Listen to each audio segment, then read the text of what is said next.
Hello दोस्तों, कैसे हैं आप सब लोग। आशा करती हूँ अच्छे होंगे। हमारी आज की कहानी का नाम है पसंद।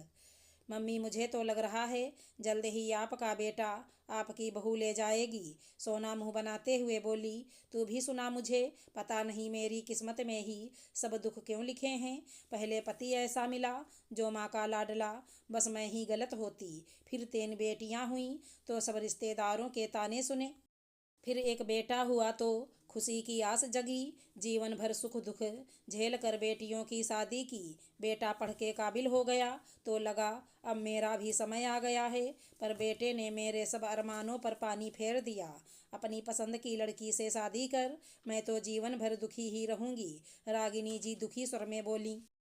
भाभी, क्या कह रही हो। कहना पड़ेगा, बहुत ही सुंदर बहू है, साथ ही नौकरी वाली भी। भाग ही खुल गए। बड़ी ननद बोली। भाभी तो हमेशा ही किस्मत वाली रही हैं। पहले हमारे सीधे साधे भाई को पाकर, फिर आज बहू को। छोटी ननद बोली। अरे दीदी, सब बड़ों का आशीर्वाद है, आप खाना लीजिए। रागिनी जी अपनी भावनाओं पर नियंत्रण रखती हुई बोली। रागिनी जी और राजीव जी के बेटे रोहन की शादी कीर्ति से हो रही है, लेकिन इससे रागिनी जी दुखी हैं, क्योंकि वह अपने बेटे की शादी अपनी पसंद की लड़की से करवाना चाहती थी। शादी के बाद सब मेहमान अगले दिन निकल गए। रोहन भी पग फेरे की रस्म के लिए कीर्ति को लेके अपने ससुराल गया था। मम्मी जी, अपनी बहू को शुरू से ही कंट्रोल में रखना, वरना बेटा हाथ से जाएगा। बड़ी बेटी रश्मि बोली। सही कहा दीदी। माँ भाभी पढ़ी लिखी ही नहीं, नौकरी भी करती हैं, तुम्हारी क्यों सुनेंगी। पर बेटा काबू में होगा तो बहू भी रहेगी। सबसे छोटी सोना बोली। सही है मम्मी, किसी भी जगह जाने पर बहाना बनाओ तो भाभी जाने की जिद करेंगी, तो भाई अपने आप ही उसकी क्लास लेगा और वो अपने आप ही समझ जाएंगी। यहाँ उसकी दाल नहीं गलेगी। रीना बोली। अरे क्या बातें हो रही हैं माँ बेटियों में, कोई चाय भी पिलाएगा। राजीव जी बोले। जी, अब बेटियां कल अपने घर चली जाएंगी तो माँ से बात कर रही हैं। रागिनी जी बोलकर रसोई में जाती हैं। बेटियां भी अगले दिन अपने ससुराल निकल जाती हैं। अब तक तो रोहन को आ जाना चाहिए था। दोपहर हो गई, फोन लगाया पर उठा नहीं रहा है। रागिनी जी चिंतित स्वर में बोली। अब तुम्हारा बेटा बड़ा हो गया है, भाग्यवान, उसकी पत्नी है अब। तुम सिर्फ मेरी चिंता किया करो। राजीव जी मजाकिया अंदाज में बोले। आपको तो हर समय मस्खरी सूझती है। अभी से ससुराल वालों की सुनने लग गया ना, तो आगे क्या होगा। रागिनी जी बोली। तुम कहाँ की बात कहाँ ले जाती हो, आ जाएंगे बच्चे। राजीव जी बोले। तुम्हारा सही है, अपने समय तो समझे नहीं, अब सब बिना कहे समझ जाते हैं। रागिनी जी बोलकर कमरे में चली जाती हैं। रोहन और कीर्ति शाम को आते हैं। बेटा बड़ी देर कर दी, कम से कम फ़ोन ही कर देता, या तेरे ससुराल में हमसे बात करने की मनाही है। रागिनी जी व्यंग करते हुए बोली। अरे माँ, क्या बताऊँ, हम तो निकलने ही वाले थे, इतने में कीर्ति के मामा जी आ गए। फिर खूब मस्ती हुई, हमारे घूमने का प्लान तैयार करने लग गए। इस सब में समय का पता ही नहीं चला। रोहन बोला। कब और कहाँ जा रहे हो घूमने। रागिनी जी ने उत्सुकता से पूछा। माँ, अगले हफ्ते। कहाँ तो पता नहीं, क्योंकि कीर्ति ही तय करेगी, कहकर रोहन कीर्ति को देखता है। वो मुस्कुरा देती है। सही है बेटा, अब सब तुम्हारी पत्नी ही करेगी, या तुम भी कुछ करोगे। जाओ कपड़े बदलो, मैं चाय बनाती हूँ। रागिनी जी बोली। रात को राजीव जी हाल में टीवी देख रहे थे। कमरे में रागिनी जी ने अपनी बेटी रश्मि से फ़ोन पर स्पीकर पर बात कर रही थी और घूमने के बारे में बताया।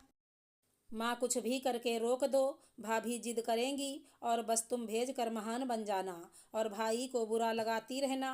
रश्मि ने कहा। इतने में कीर्ति दूध देने आई तो रागिनी जी ने फ़ोन रख दिया। जाने के एक दिन पहले शाम को ही रागिनी जी छाती में दर्द है कहने लगी। डॉक्टर के जाने के लिए कहा तो बोली। क्या पता मर जाऊं, मैं तो घर नहीं छोड़ूंगी। अगले दिन सुबह रागिनी जी रोहन को बुलाकर बोली। बेटा, तुम और बहू जाओ घूमने, मेरा तो बुढ़ापा है, ये लगा ही रहेगा, कहीं बहू को बुरा ना लग जाए। नहीं माँ, कीर्ति ने तो कल ही सब कैंसिल कर दिया था कि माँ की तबीयत ठीक नहीं, हम कैसे जा सकते हैं। ठीक है, रोहन ने कहा। अगली सुबह ही रागिनी जी बोली, बहू आज शाम को मंदिर जाना है, मैंने कोई मन्नत मांगी थी। रोहन बोलने लगा, माँ वो आज कीर्ति। रोहन, इतना भी जरूरी काम नहीं, मम्मी जी मैं आ जाऊंगी। कीर्ति बोली, बात वहीं ख़त्म हो गई।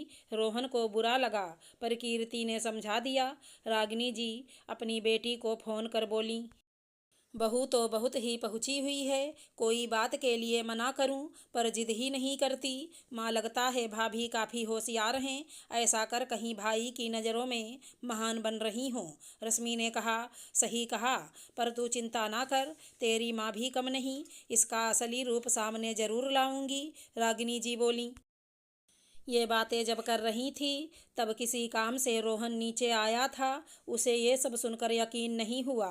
कमरे में जाकर वो जब ये सब बात कीर्ति से कहता है तो वो बताती है, उसने भी ऐसी बात सुनी थी, पर अब मैं तुम्हारी पसंद हूँ तो उनको समय तो लगेगा ना, थोड़े समय की बात है, सब सही हो जाएगा। लगभग महीने भर बाद कीर्ति अपने मायके मिलने जाने के लिए कहती है तो रागिनी जी हाँ कर अपनी छोटी बेटी को एक ही दिन पहले बुलवा लेती हैं। बहू अब तुम्हारी ननद आ गई है तो छुट्टी ले लो और अपने मायके बाद में चली जाना। रागिनी जी बोली, माँ सोना आई तो क्या हुआ, कीर्ति ने पहले ही प्रोग्राम बना लिया था। आप तो हैं, फिर क्या परेशानी है। रोहन बोला, बेटा बहू है वो, कोई जिम्मेदारी है या नहीं घर की, मायके बाद में चली जाएगी, अपनी पसंद की शादी कर ली, अब क्या बीबी की ही सुनेगा। रागिनी जी बोली, माँ इसमें बीबी की सुनना कहाँ से आ गया, वो तो कुछ नहीं कह रही, उसने तो हर बार इस घर का आपका ही तो सोचा है। रोहन बोला, वाह हरी बहू, अब मेरे बेटे को शिकायतें करके भड़का भी रही है, सही कहा था सबने, बेटा तो हाथ से गया। रागिनी जी रोने का स्वांग करने लगी, ये क्या नाटक लगा रखा है, बहू मायके जा रही है तो जाने दो। राजीव जी बोले, बस अब यही बचा था, बेटा तो बेटा, बाप भी मुझ में ही कमी निकाल रहे हैं। रागिनी बोली, मम्मी जी आप उन शिकायतों की बात कर रही हैं जो मैंने कभी की ही नहीं। मैंने तो तब ही सुन लिया था जब आप और रश्मि दी मेरे घूमने के प्रोग्राम को ख़राब करने की बात कर रहे थे, पर मुझे लगा नहीं जाने पर आपका मुझ पर विश्वास बढ़ेगा, पर नहीं, उस दिन भी मंदिर ले जाने की चाल रोहन को पता हो गई, पर मैंने मना किया, पर आज आपकी ना सही, आपके बेटे की पसंद हूँ, आपको अपनाने में डर क्यों है। जब मैंने घर को मन से अपनाया है तो लोगों की बातों में आने से पहले एक बार तो आपने मुझे देखा या परखा होता, पर आप, कीर्ति कहते हुए चुप हो गई। माँ डर तो कीर्ति को था, इसलिए हर संभव प्रयास कर रही थी, पर आपको तो कुछ दिख ही नहीं रहा है। अगर आपको कीर्ति पसंद नहीं तो मैं आज ही कहीं और रहने के लिए। रोहन बोला, बेटा मुझसे गलती हो गई जो बहू के साथ ये सब किया, डर था कि कहीं अपना बेटा ना खो दूँ, बस इसीलिए। बहू मुझे माफ़ कर दे, अब ये नहीं होगा, माँ हूँ, स्वार्थी हो गई थी, पर अब सब आंखों के सामने है। रागिनी जी बोली, मम्मी जी नए घर में जगह बनाना वैसे ही मुश्किल है, और अगर अपनी सास की पसंद नहीं तो और भी ज़्यादा। मैं इस घर का हिस्सा ही बनने आई हूँ, इसे बांटने नहीं। कीर्ति बोली, देखा कितनी समझदार है मेरी बहू। राजीव जी बोले, नहीं जी, हमारी बहू बोलिए।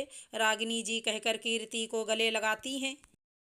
दोस्तों, लोगों की बातों में आकर हम उनकी बातों को सच मान लेते हैं, चाहे माता पिता बेटे के लिए पसंद करें या बेटा खुद पसंद करे।